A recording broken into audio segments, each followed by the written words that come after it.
श्लोक 24 में राजा अपने द्वारा शकुंतला परित्याग के संदर्भ में आत्मग्लानि अनुभव करते हुए कहता है कि संरोपिते अपि आत्मनि धर्म पत्नी त्यक्ता मया नाम कुल प्रतिष्ठा कल्पिष्यमाणा महते फलाय वसुंधरा काल इव आप्त बीजा।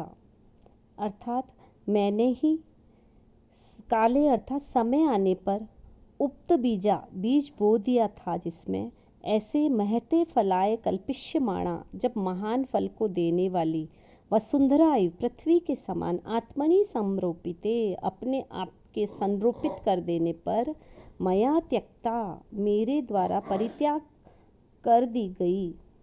अर्थात मैंने अपनी शकुंतला अपनी धर्म पत्नी शकुंतला को उसमें गर्भ धारण कर देने पर भी अतएव जब भी कि वो मेरे वंश को चलाने वाली थी, इसी प्रकार त्याग दिया जैसे कि कोई उस पृथ्वी को त्याग देता है जिसमें कि उसने उचित समय पर बीज बोया है तथा जो समय पर अधिक धान्य आदि उत्पन्न करने वाली थी। राजे के कहने का मंतव्य यह है कि मैंने यह बड़ा दुष्कर्म कर डाला है, अतः मुझे धिक्कार है।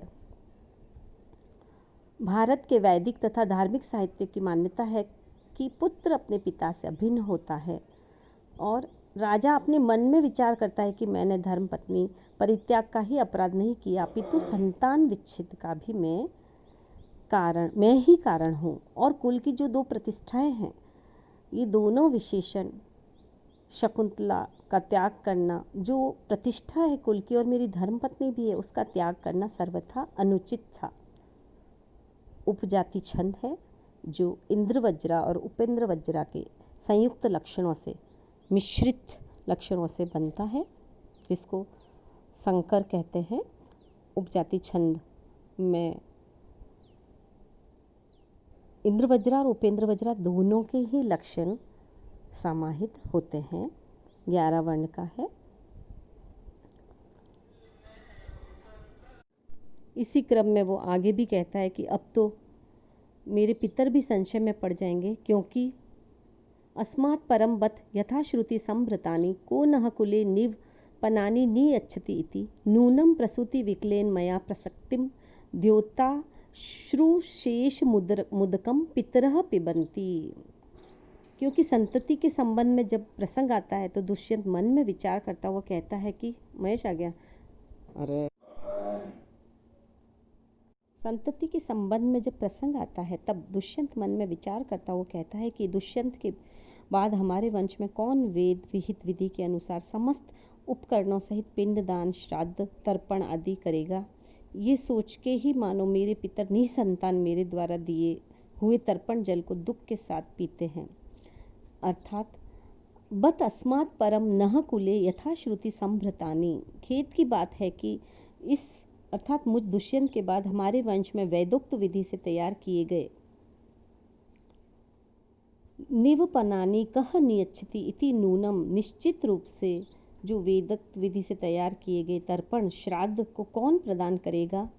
इति ये सोचकर नूनम निश्चय ही प्रसूति विकलेन, निश्चित रूप से संतान रहित प्रासक्तम दिए गए उदकम जल को द्योता श्रुशेषम, आंसुओं को धोने से अवशिष्ट रहेंगे। अर्थात संतति के संबंध में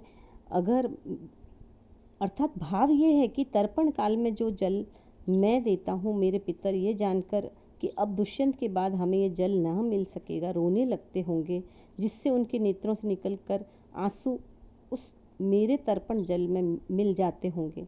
ऐसे उस जल का वे पान करते होंगे, अथवा पूर्व में वे तर्पण के जल से अश्रुपूर्ण अपनी आँखों को धोते होंगे तथा इस प्रकार धोने के बाद जो जल शेष रहता होगा उसका ही पान करते होंगे।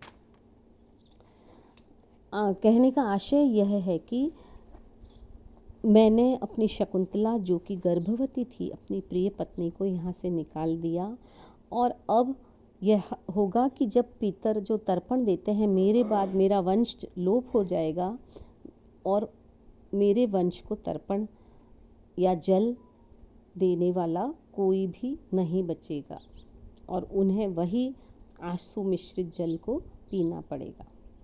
यहाँ पर उत्प्रेक्षा अलंकार है और ऐसा ही एक श्लोक रघुवंश के प्रथम सर्ग में भी प्राप्त होता है पितृदान के संबंध में।